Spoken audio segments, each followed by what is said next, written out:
감사합니다. 세계적으로 아주 이름이 있는 화가 한 사람이 이 세상에서 가장 아름다운 여인의 그림을 그리겠다 그러면서 10년 동안 가장 아름다운 눈을 가진 사람, 입술을 가진 사람, 코를 가진 사람, 이런 사람을 찾아다니면서 그림을 그렸습니다. 그리고 10년 지난 다음에 가장 아름다운 그림, 그 여인상을 발표를 했는데 많은 사람들이 그 얼굴을 보고서는 실망을 했습니다. 왜냐하면 합성사진 같고 아무도 어울리지 않았기 때문에 감동받지 않았던 것입니다. 사람들은 이렇게 이야기를 했습니다. 가장 아름답고 예쁜 것, 좋은 것 따온다고 아름다움이냐? 서로 조화를 이루어야 아름다움이지. 그리고 진정한 아름다움은 인격에 있는 거야. 이렇게 이야기를 했습니다. 믿음도 마찬가지입니다.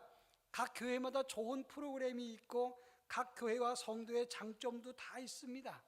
그러나 진정한 아름다운 영성은 서로 다른 유형의 믿음이 조화를 이루는 것이라 그렇게 말할 수 있겠고, 인격이 있어야 아름다운 것처럼 우리 안에 복음에 대한 열정이 있어야 참된 아름다운 영성이 있는 것이라고 말할 수가 있습니다. 저는 지난 2주간 동안 장로교 교회 신앙 고백과 교리에 대해서 설교를 했습니다.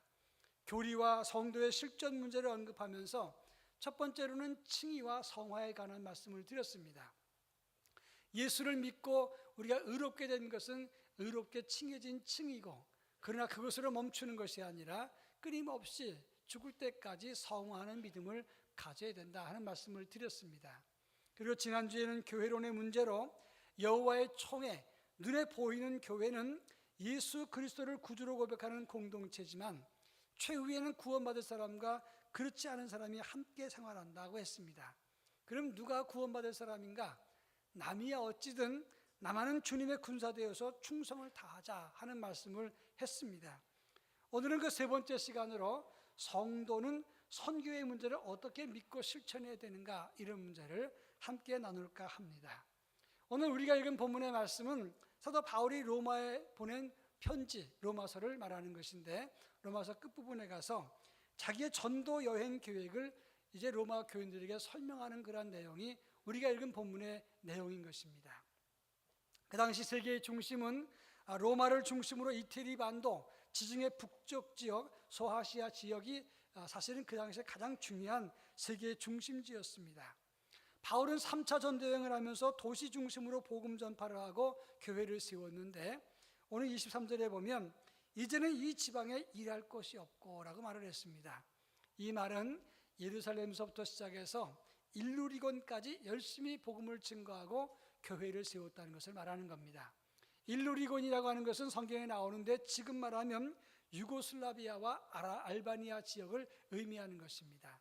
이제 마지막 남아있는 땅끝이라고 생각했던 서바나, 지금의 스페인에 가서 복음을 전파하기를 원했던 것입니다. 그러면서 그 일을 로마 교인들에게 설명하면서 내가 곧 로마를 방문할 것인데 내가 가면 너희들과 복음의 교제를 가지고, 그리고 너희는 나를 도와서 이 서바나로 갈 수 있게끔 도움을 달라, 이렇게 설명한 것이 오늘 본문의 내용인 것입니다.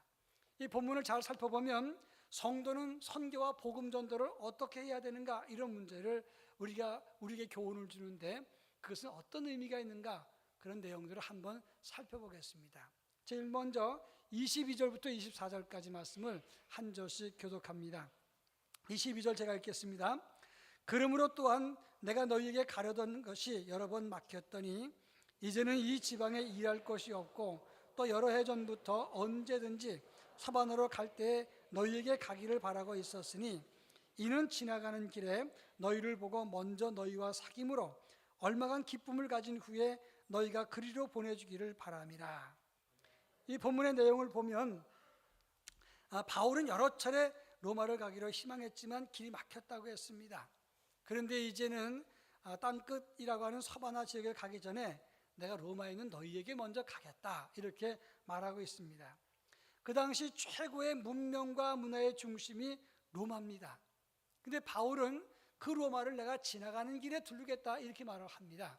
그 이유가 무엇일까? 로마의 가장 중요한 그곳에 가서 복음을 증거해야 되는데 왜 지나가는 길에 가겠다, 그렇게 말을 했을까 하는 점입니다. 바울의 최종 목적지는 로마가 아니라 땅끝 서바나였기 때문에 그런 겁니다. 사도행전 1장 8절에 보면 오직 성령이 너희에게 임하시면 너희가 권능을 받고 예루살렘과 온 유대와 사마리아와 땅끝까지 이르러 내 증인이 되리라 이렇게 말씀했습니다. 그러니까 바울 입장에서 볼 땐 예루살렘, 유대, 사마리아 이젠 땅끝인 이 마지막 서바나 지역에 가서 복음을 전하겠다. 이것이 주님 진상 명령을 완성시키는 것이라고 생각했기 때문에 그곳에 가고자 생각하고 그것이 내 사명이라고 생각했던 것입니다. 그리고 그러니까 자연적으로 로마는 최종 목적지가 아닙니다. 그리고 바울의 선교 정책은 그는 다른 사람이 세운 터 위에 씨를 뿌리지 않는다고 했어요. 이 말은 남들이 거기 교회 세웠으니까 난 거기서 선교하지 않겠다 이렇게 선언한 것입니다. 다만 내가 로마에 가고자 하는 이유는 그곳 교인들과 사귐을 갖고 복음을 나누고 가진 은사와 믿음과 능력과 말씀을 나누면서 교제하고 24절에 보면 너희가 나를 그리로 서바나로 보내주기를 원한다 이렇게 말한 겁니다. 바울이 일생 동안 혼자 빈손으로 자비랑 선교를 했습니다. 그런데 이제 마지막 선교니까 로마에 있는 교인들에게 너희가 나의 기도의 후원자가 되달라, 그리고 파송교회가 되달라, 후원과 도움이 되어달라 이렇게 부탁을 하고 있는 겁니다. 바로 여기에 중요한 교훈이 있는 거예요. 여러분, 성도의 존재 목적이 무엇입니까? 우리 교단 교리에 보면 제9장이 선교항인데 그 선교 1항에 보면 우리는 교회가 모든 그리스도인에게 주어진 지상 명령임을 믿는다. 예수 그리스도는 생전에 제자들에게 각지에 가서 복음을 전하도록 명하셨을 뿐 아니라 부활 이후에도 제자들에게 명하시기를 천하의 모든 족속과 땅끝까지 가서 복음을 전하라고 하셨다라고 선언하고 있어요. 예수님 살아생전 그리고 부활 이후에도 땅끝까지 복음을 증거하라고 하신 것이 주님의 지상 명령이라고 우리에게 말씀해주고 있다고 하는 것입니다. 바로 바울은 이것을 위해서 자기 일생 전부를 다 내놨다는 거예요. 그런데 중요한 것은 그러면 옛날의 땅끝은 서바나인데 오늘날은 다 지구가 둥그니까 오늘날의 땅끝은 어디냐는 거예요. 선교 사항에 보면 뭐라고 나왔냐면 선교 대상에는 제한이 없다. 모든 인종, 민족, 국가, 사상, 계급이 다 그리스도의 선교 복음 대상이다. 이렇게 말하고 있어요. 선교학자들의 주장에 의하면 이 세상에서 가장 선교하기 어려운 나라, 선교하기 어려운 집단이 어디냐? 그게 땅끝이라고 말하는데 첫째가 유대인이에요. 유대인은 예수를 믿지 않습니다. 하나님을 믿는 거지.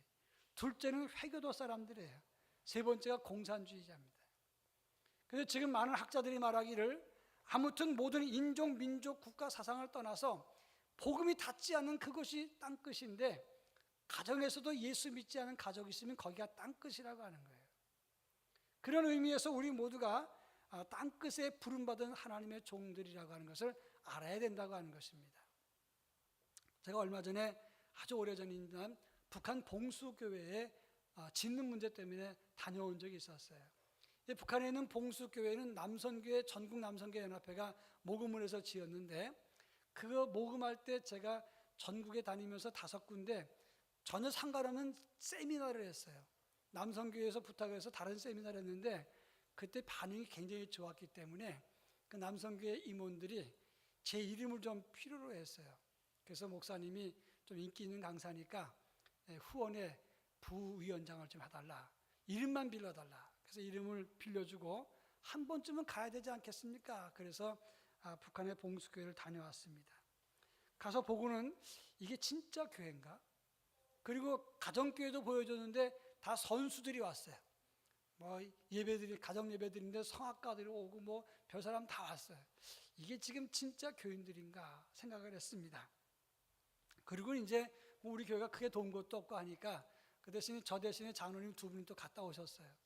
그런데 얼마 전에 영국 대사로 있다가 탈북했던 태영호 공사가 간증을 한 것이 신앙 잡지에 나왔어요. 지금 인터넷에 찾아보면 나와 있습니다. 근데 그 간증에 의하면 70년대 초반이 북한은 우리보다 더 잘 살았어요. 근데 후반부터 갈라지기 시작해서 80년대는 우리가 훨씬 잘 삽니다. 그러니까 북한에서는 남한의 경제력을 자꾸 신경 쓰게 되는 거죠. 그런데 그 당시에 70년대, 80년대 그 당시 통일운동에 목사님들이 앞장을 서니까 김일성이가 남한교회 목사를 이용해야 되겠다 생각하고, 그리고 교회를 하나 급조해서 만든 것이 봉수교회라는 겁니다. 교인이 있어야 되잖아요. 그러니까 20명 당원들을 거기다 집어넣었어요. 그리고 난 다음에 당원들이 교회를 안 가니까 태영호 공사의 간증입니다. 출석부분 만들어가지고 강제로 와서 출석 체크를 했다는 겁니다. 그렇게 예배를 드리게 했는데, 근데 한 2년쯤 지나니까 이 사람들이 열심히 나오더니 이제는 1시간 전, 2시간 전에 나와서 찬송 부르고 성경을 보고 기도를 하더라는 거예요. 그리고 얼굴이 점점 환해지더라는 겁니다. 태영호 공사가 두려워서 걱정이 돼갖고 그분 중에 한 사람을 붙잡고 너 예수 진짜 믿는 거냐? 그랬더니 저는 당과 수령을 위해서 하는 거지 예수 믿는 게 아닙니다. 근데 얼굴은 평안했다는 거예요. 그래서 깜짝 놀라고 있는데 아무 말도 못하고 있었는데, 그 다음 이 봉수교회가 산 중턱에 있어요. 언덕에 꼭대기 있습니다. 그 옆에 평양신학교가 있는데, 그런데 예배 때만 되면 한 100명 정도가 이 산 중턱에 와갖고는 이렇게 왔다 갔다 등산처럼 한다는 겁니다. 어떨 때 200명, 제일 많을 때 500명 정도 왔다는 거예요. 그 사람들은 아무 말 안 한답니다. 그냥 산책을 하는 겁니다. 그리고는 예배당만 쳐다보고 속으로 중얼중얼인데 소리는 바깥으로 안 난다는 거예요. 그리고 예배 시간이 끝나고 나면 싹 사라진다는 겁니다. 그래서 그 중에 한 사람을 붙잡아다가 조사를 했어요. 너 예수 믿는가? 예. 나는 죽어도 여한이 없습니다. 북한 땅에 교회 세워달라고 기도했는데 40년 동안 기도했습니다. 이 태영호가 깜짝 놀랐다는 거예요. 당 지시를 받아서 조사를 했는데, 근데 이 사람이 당성 좋은 간부였다는 겁니다. 그리고 태영호가 이제 영국 대사로 있다가 남한에 귀국을 했는데, 그 사람이 예수 믿고 간증한 글이 나왔던 거예요. 제가 그걸 보고 깜짝 놀랐습니다. 그분의 마지막 말이 뭐냐면, 가짜 교회라도 복음을 전해야 된다. 왜냐하면 복음은 생명력이 있기 때문에 뿌려지면 스스로 자라고 생명이 있어서 사람 심령 속에 들어간다는 거예요. 그것이 진짜인지 가짜인지는 모르겠지만 그 간증을 들을 때 제가 마음에 울컥하게 왔었어요. 여러분, 복음은 생명이 있다는 사실을 알아야 됩니다. 우리 교회가 14년 전에 우리 김태환 선교사를 우크라이나로 파송했어요. 그런데 2002년에 단기 선교사로 김정대 전사를 보냈어요. 우크라이나로. 그게 처음에 시작이 어떻게 됐냐면, 우리 교회가 신대원 학생 중에 1년 동안 가서 견습 선교사로 갈 전도사를 그냥 신학생을 하나 보내는데, 우리 교회에서 비행기표랑 생활비 좀 일부를 대준 거예요. 근데 우크라이나 단기 선교사로 김정대 전사가 갔으니까 주부에 올라오는데, 그때 우크라이나 선교사였던 한정수 선교사가 아들 댁에 휴가로 왔다가 그 아들이 우리 교회에 나왔었어요. 그러다 그 주부를 보고는 우크라이나에 선교사가 갔다는 걸 보고는 절 찾아와서 자기 후임을 보내달라 그랬어요. 후임 마땅한 사람이 없는데 그 당시에 최재건 목사님이 있으니까 또 갑자기 예산도 없는데 어떻게 합니까? 그래서 제가 급조로 만든 것이 동유럽 선교회를 만들어서 여러 교회 제 이름으로 후원을 받아가지고 우리 교회 헌금과 같이 선교사를 파송하게 된 겁니다. 그런데 그 당시에 최재건 목사님이 이 한정수 선교사님이 교회를 넘겨주지 않아서 3년 만에 귀국을 합니다. 근데 그 3년 안에 그 당시에 선교사들이 신학교를 만들자 결의해가지고 찾다가 우리 교회 와서 선교 보고하다 김태환 선교사를 보고 반한 거예요. 김태환 선교사님은 그 당시에 영국서 공부를 하고 들어와서 7년 동안 공부하고 들어왔는데 이미 동시 통역을 했고 40권 이상의 영어 번역을 한 사람이었어요. 그래서 우리 교회 신학교에 딱 맞는 것이니까 보내달라 그래서 당의 결의해서 파송을 했습니다. 그 이후로 신학교에 가서 신학교 학교 교사는 제 친구한테 얘기해서 땅을 사게 하고, 그리고 모금을 더해갖고 신학교를 세우고 김태환 선교사님이 가서 잘 하다가 아무래도 내가 가르치는 교수라면 내가 목회지가 있어야 되겠다 해서 키예프에서 개척을 한 겁니다. 그렇게 열악한 상황에서 개척을 하면서 끊임없이 문서 선교하고 계속해서 목회자 양육을 하고 하다 보니까 유럽에 있는 교회들도 도와주기 시작해서 문서 사역을 크게 잘한 것이고, 이번에 우리가 선교센터를 사서 그곳에 선교센터를 짓게 된 것입니다. 저는 그 과정을 쭉 들으면서 보면서 느끼는 게 뭐냐면, 우연이든 필연이든 열정과 복음의 씨가 뿌려지면 그것은 반드시 성장한다는 겁니다. 그런 차원에서 교회는 땅끝까지 전하라고 하신 예수님의 명령을 전해야 되는 거예요. 그리고 가장 복음이 들어가기 힘든 곳, 그곳에 하나님 말씀을 전하기 위해서 힘쓰고 기도해야 된다는 것을 의미한다는 겁니다. 그런가 하면 본문에 보면 25절, 26절에서 또 다른 교훈이 있는데 25절 제가 읽겠습니다. 25절, 그러나 이제는 내가 성도를 섬기는 일로 예루살렘에 가노니 이는 마게도냐와 아가야 사람들이 예루살렘 성도 중 가난한 자들을 위하여 기쁘게 얼마를 연보하였습니다. 오늘 본문의 말씀을 보면 이겁니다. 내가 로마로 갔다가 서바나로 가겠다. 근데 그 전에 내가 예루살렘에 갔다 와야 되겠다라고 설명을 하는 거예요. 왜 바울이 예루살렘에 갈까? 그 당시 예루살렘 교회와 바울은 참 어색한 관계였어요.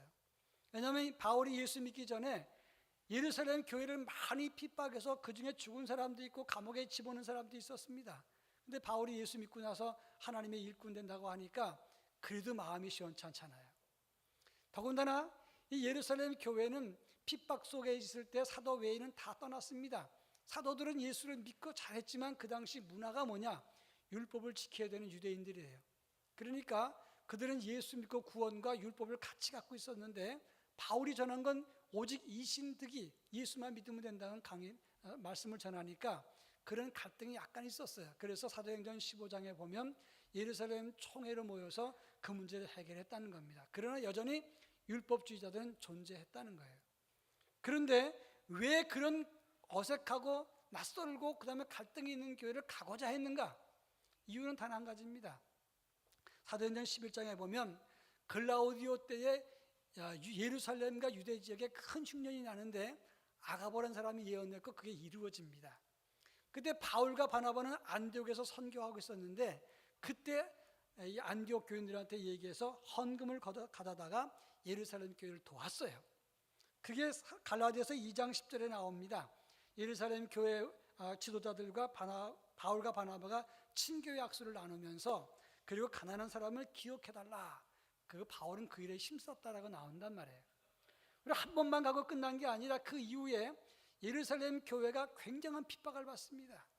그 유대 전역에 계속해서 가뭄과 그리고 어려움 속에 흉년이 계속돼서 대단히 힘든데 핍박뿐만 아니라 로마 정부의 핍박 외에도 총독과 종교 지도자들의 과도한 세금이 있었기 때문에 예루살렘 교회가 대단히 어려웠어요. 그때 바울은 고린도와 갈라디아 지역, 마게도냐, 아가야 지역 이런 여러 교회를 다니면서 모금을 해가지고 그 헌금된 것을 예루살렘 교회에 갖다 주려고 계획한 거예요. 그 내용이 고린도전서 16장 1절부터 3절에 갈라디아에서 헌금을 모았다는 얘기가 그 얘기고 고린도 후서 8장과 9장에 보면 헌금 이야기가 나오는데 그 이야기가 두 번째 헌금 이야기를 말하는 겁니다. 바울은 예루살렘 교회를 돕는 것이 마땅하다. 왜냐? 그 예루살렘 교회로부터 우리가 영적인 복을 받았으니 이제 우리가 걷어서 그들의 육신의 문제를 돕는 것이 마땅하다고 이야기를 했다는 겁니다. 여기에 중요한 문제가 있어요. 힘들고 어려우면 모 교회라도 선교지 교회가 도울 수 있다는 것을 뜻하는 거예요. 간단한 예를 들어보겠습니다. 지금 서방교회는 한국교회의 복음의 모교회예요. 근데 한국교회는 잘 자랐습니다. 근데 유럽교회들 다 죽어가요 지금. 영국에서 제1교회는 기독교가 아닙니다. 회교가 제1교회예요. 더 많아졌어요. 그래서 이렇게 서방교회가 피폐해지니까 한국교회가 역으로 미국, 영국, 유럽에다가 선교사를 보내는 거예요.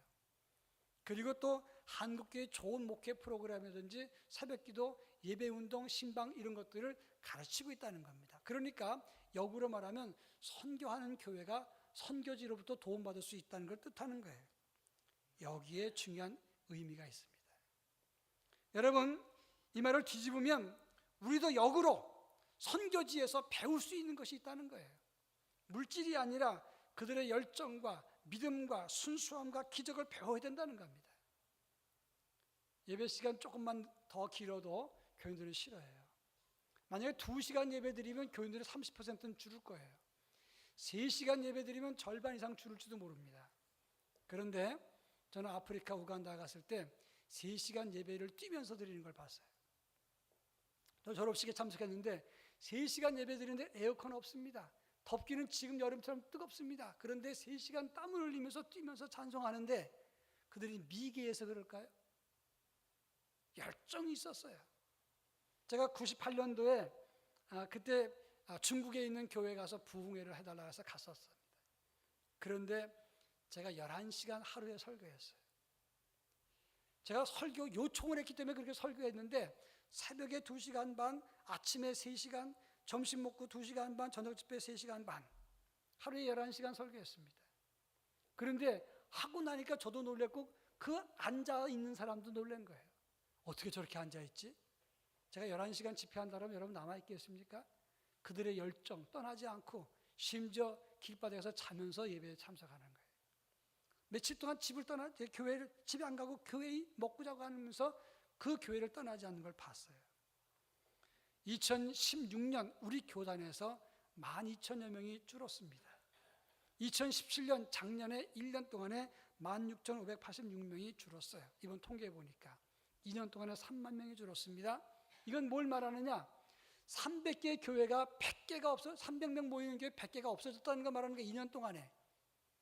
그런데 한국 교회는 여전히 신사 참배급의 사고를 저지르고 있어요. 명성교회 후임 아들에게 세습을 한다든지, 동성애 문제를 용납한다든지, 교회마다 갈등을 해결하지 못해서 세상 사람들에게 욕을 먹고 있단 말입니다. 중요한 것은 선교하던 교회도 선교지의 열정과 순수함과 헌신과 기적과 믿음을 우리가 배울 수 있어야 된다는 걸 말하는 거예요. 그런 의미에서 교회는 반드시 선교지가 있어야 됩니다. 그리고 성도들의 마음속에서도 마음의 선교지가 있어야 된다는 것을 뜻하는 거예요. 여러분, 예수 믿으면서 내가 누구를 땅끝이라고 생각하고 전도해야 되겠다, 이게 없으면 이미 우리는 인격이 없는 그림과 같은 존재밖에 안 된다는 것을 알아야 됩니다. 지난 여름에 얼마나 덥습니까? 지금도 덥습니다. 40도 나갈 수가 없어요. 숨이 콱콱 막힙니다. 사람들은 에어컨 밑에 앉아서 이렇게 하나님을 원망했습니다. 하나님, 너무 덥습니다. 힘듭니다. 왜 이렇게 덥게 하십니까? 그런데 매주 화요일마다 10시에 교회 와보십시오. 교회는 하지 말라 그랬어요. 근데 자원전도대가 나와서 10명 내외가 매주 전도를 했어요. 제가 기도해 주면서 너무나 미안했어요. 혹시라도 김선지 장로님은 나이가 많으신데도 꼬박꼬박 나오셔서 혹시 쓰러지면 어떡하나, 그늘에 다니십시오. 웬만하면 그늘에 계십시오. 제가 그렇게 얘기를 했어요. 그분들은 쉬지 않고 전도를 했습니다. 토요일마다 한번 와보십시오. 토요일 입구에다가 차도 커피도 때로는 지지미도 갖다 놓고 여러 차례 전도하는 사람을 볼 수가 있어요. 교회가 하라 그런 거 아니에요. 그렇다면 이 날씨 덥다고 짜증 부리는 사람과 나와서 전도하는 사람의 영성이 같을 리가 있습니까? 그리고 간증이 같을 수가 있겠나 이 말씀이에요. 오래전에 제가 중국에 가서 탈북자들 세례주고, 그 다음에 거기 조선족도 세례주고 집회를 위해서 초청받아서 우리 장로님들 가정과 같이 갔어요. 이재재 장로님 네 분과 이정현 장로님 네 분, 로조 선교사, 저, 그리고 우리 기란에 했던 김사, 여러 사람이 갔습니다. 이동하면서 세례주고 집회도 했어요. 지금까지 잊혀지지 않는 게 어느 마을에 갔습니다. 그 지역이 아마 통화나 반석 그 지역일 것 같은데, 거기 갔었을 때 먼저 밥을 먹으라고 해서 국수를 먹는데 양푼 하나 가득 국수를 줬는데 맛있어 먹는데 아주 살이 통통하게 오른 파리가 나왔어요. 이거를 어떻게 해야 되나, 같이 끓인 건데 뭐 건져내고 먹지. 한참 먹는데 또 나왔어요. 이거 물릴 수도 없고 그냥 그렇다고 한국서 온 사람 목사가 까다롭다 그러면 안 되니까 다 먹었습니다. 더 드시냐고 그래서 아니라 됐다고. 그리고 집회를 했어요. 장로님들이 세례 문답도 하고 제가 하고 세례를 줬습니다. 그리고 나왔어요. 그런데 30분도 안 했는데 공안들이 잡으러 왔어요. 근데 가는 길에 우리는 떠났고 그 사람들은 들어오는 길에 차가 서로 교차를 했는데 우리를 발견하지 못했습니다. 그때 선교사가 와서 간증을 하면서 이런 일이 있었습니다. 아, 하나님이 그들의 눈을 멀게 했구나. 그때 얼마나 고생을 하고 왔는지. 그 다음에 이제 공항에 근처에 왔는데 하룻밤 자고 공항에 아침 일찍 떠나야 되는데 그때 조그만 여관에 들어갔습니다. 그때 권사님들이 이렇게 말했어요. 이제 문명세계에 나온 것 같다고. 너무너무 좋다고. 그런 숙소 지금 가라 그러면 시원찮다고 안 갈 건데 그게 너무 좋았던 그런 간증과 기억이 난단 말씀입니다. 여러분, 선교지가 있을 때 이런 간증과 고백이 있는 거예요. 마음속에 그런 선교지가 없으면 이런 간증 나올 수가 없는 겁니다. 그런 의미에서 우리 교회는 선교하는 교회지만 자만해서는 안 되는 것이고 늘 선교지를 품어야 되고 우리 교인들도 가슴속에 자기 나름대로의 선교지를 품어야 된다고 하는 것입니다. 그리고 선교지로부터 다시금 에너지를 충전받아야 우리 교회도 살고 선교지도 사는 거예요. 팀 라헤이라고 하는 사람의 책에 소개된 이야기입니다. 어떤 목사님이 샌프란시스코에서 달라스를 가는 비행기를 탔습니다. 그런데 거기서 비행기 안에서 뭘 먹고 있는데 옆자리에 있는 청년이 있길래 청년한테 이거 좀 드시겠습니까? 저는 지금 금식 기도 중입니다. 미국에도 이렇게 금식 기도하는 사람이 있는가? 너무 대견스러워서 어느 교회 나가느냐?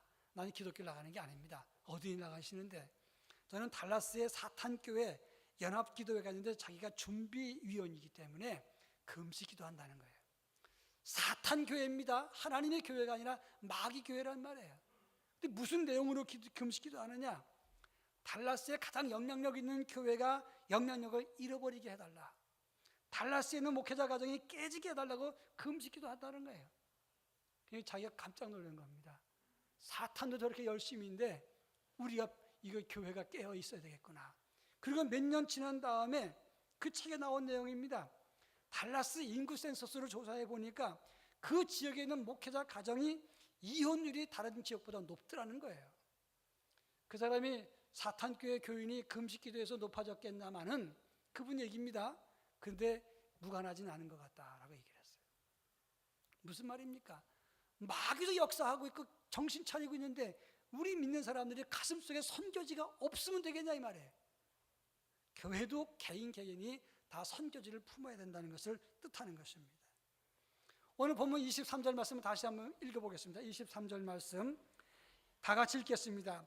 이제는 이 지방에 일할 것이 없고 또 여러 해 전부터 언제든지 서반하러 갈 때에 너희에게 가기를 바라고 있었으니, 이 바라고 있었으니라고 하는 성경의 옛말을 보니까 가려는 원이 있었다. 바랄 원자 한문으로 썼어요. 가기를 바라고 가려는 원이 있었단 말의 원어를 보니까 간절한 열망이 있었다는 걸 말하는 겁니다. 사도 바울이 서바나 가려고 간절한 열망이 있었더니 결국 로마도 가고 서바나도 갔어요. 성경에 보면 사도행전 26장부터 28장에 보면 이 미결수 몸으로 보호받고 로마까지 가서 복음을 전하지 않습니까? 그리고 로마 교부였던 클레멘트가 고린도 교인에게 보내는 편지라고 하는 고대 문서에 보면 이렇게 나와 있습니다. 바울이 서바나 땅끝까지 가서 복음을 전하고 세상을 떠났다라고 기록을 하고 있어요. 결국 바울이 마음속에 품었던 열망을 이루었다는 것을 말하는 거예요. 우리가 깊이 생각해야 됩니다. 교회와 성도의 마음속에 선교의 열망이 있어야 살아나는 겁니다. 하나님 뜻을 이룰 수가 있는 거예요. 제가 설교 준비하다가 우리 교회에서 정식 선교사가 아닌 단기 선교사, 신학생들 1년짜리 그냥 보내고 왔던 선교사들을 조사해 봤어요. 97년에 정채화를 헝가리로, 99년에는 최현경 유경재를, 그리고 2001년에는 송일섭이를 크로아티아로, 2002년에는 김정대를 우크라이나로, 2002년에는 최계훈을 케냐로, 2003년에는 정준이를 케냐로, 그 후에 차강찬이를 러시아 블라디보스톡으로 8명의 신학생들을 보냈습니다. 그리고 그들이 지금 어디에 있는가를 조사를 해봤어요. 그랬는데 깜짝 놀랐습니다. 제가 설교 준비하다가 그 8명 중에 7명이 정식 선교사로 가 있어요. 지금 제가 너무 충격을 받았어요. 정치하는 헝가리로, 최현경이는 중국 단동으로, 송일섭은 스리랑카로, 김정대는 우간다로, 최재호는 케냐로, 정준이는 우간다로, 차강찬은 러시아로, 유경재 전사를 제외한 7명이 현재 정식 선교사로 가 있고, 그리고 제가 한 번 주고 우리 교회에서 한 번 주었던 최상호 전도사라는 사람은 우크라이나 정식 선교사로 가 있으면서 가끔씩 김태환 선교사를 도와주고 있어요. 야, 이게 정말 놀라운 통계구나. 제가 놀랐어요. 신학생에 불과한 그들에게 우리는 얼마 대주지 않았지만 우리 함께 나가자. 그 신학생들에게 가슴에 불을 심어줬는데 그들이 지금 한참 지난 다음에 정식 선교사로 8명 중에 7명이 가 있더라 이 말씀입니다. 이것이 참 하나님의 역사구나 생각을 했어요. 베드로후서 3장 9절에 보면 오직 주께서는 너희를 대하여 오래 참으사 아무도 멸망하지 아니하고 다 회개하기에 이르기를 원하시느니라 그랬습니다. 우리 대한예수교 장로의 통합식 교리 제 선교 상황에 보면 하나님은 한 사람의 생명도 멸망받기를 원치 않으시므로 모든 사람이 다 복음을 듣고 구원받을 때까지 국외 선교를 추진하는 것이 그리스도인의 임무요 우리 한국교회가 받은 은혜에 보답하는 길이라 이렇게 말하고 있습니다. 이것이 우리가 할 일인 거예요. 꿈과 열망을 품어야 그걸 이룰 수 있습니다. 그렇다면 오늘 이 시점에서 여러분 가슴속에 무슨 열망을 품고 무슨 희망을 품고 무슨 소망을 품고 삽니까? 어떻게 하면 많이 벌어서 어떻게 하면 편안하게 그리고 내 자식들 잘 먹이고 그 다음에 나도 노후를 편안하게 지낼까? 이것이 여러분의 비전입니까? 지금 바울이 서바나 꿈꾸고 그 복음 증가하면서 고생 죽어라고 할 때 수없이 죽음을 맛보고 몇 번씩 파손하고 매 맞고 죽을 위기를 당했을 때 그 당시 로마 황제가 누굽니까? 유대 총독이 누구며 대사장이 누굽니까? 아무도 기억하지 않아요. 그러면 2018년 지금 현재 우리나라 장관 이름 한번 대보십시오. 기억하지 못하잖아요. 대통령은 기억하고 총리는 조금 기억할 사람이 있는가? 그 다음엔 기억 없잖아요. 그런데 중요한 것은 선교의 꿈을 갖고 있는 사람, 나간 사람이든지 보내는 사람이든지 꿈을 갖고 있는 사람은 하나님을 잊지 않습니다. 정채봉 고인 대신 정채봉 시인님이 생선이라는 시를 썼어요. 생선이 소금에 절임을 당하고 얼음에 냉장당하는 그 고통이 없다면 썩는 길밖에, 썩어서 쓰레기통에 버려지는 길밖에, 아주 단순한 시를 썼어요. 그런데 저는 이 시를 보면서 마음속에 느꼈어요. 아무리 좋은 프로그램, 좋은 그런 장점들을 모아놓는다고 한들 조화가 없으면 아름다움이 아니고 인격이 없으면 그 그림은 가짜 그림인 것처럼 교회도 좋은 프로그램 모아놓는다고 해서 좋은 교회가 아니고 우리 가슴속에 선교의 열망이 없다면 그것은 좋은 교회, 아름다운 교회가 될 수 없던 겁니다. 우리 가슴속에 선교의 소명의 눈을 가져야 돼요. 열정을 품어야 됩니다. 교회는 교회대로, 개인은 개인대로 나름의 선교지를 품고 그리고 간증거리가 있는 삶을 가져야 한다고 하는 것입니다. 그렇게 일하라는 게 아닙니다. 우리 각자가 작은 힘이 모아지면 큰 역사를 이룰 수가 있는 것이고 우리가 못하면 교회가 연합해서 큰 일을 이룰 수가 있는 겁니다. 이 일에 하나님의 도구로 쓰임받고 하나님의 자랑과 기쁨이 되는 하나님의 사람이 되기를 주의 이름으로 축원합니다. 사랑 많으신 하나님 아버지 감사합니다. 지금 교리를 공부하면서 우리가 어떻게 살아야 되는가를 생각하고 있습니다. 주님, 생전에 또한 부활한 이후에도 끊임없이 선교에 명하신 주님의 음성을 듣습니다. 우리의 시상 명령, 땅끝까지 복음을 전하라고 하신 그 명령을 순종해서 우리의 땅끝을 찾게 하시고 마음속에 열망을 품게 하시고 그로 인해서 우리의 삶이 간증거리가 가득한 그리고 이야기거리가 가득한 그리고 하나님의 자랑과 기쁨이 되는 성도들 교회가 될 수 있도록 은혜를 더하여 주시옵소서. 예수님의 이름으로 기도합니다. 아멘.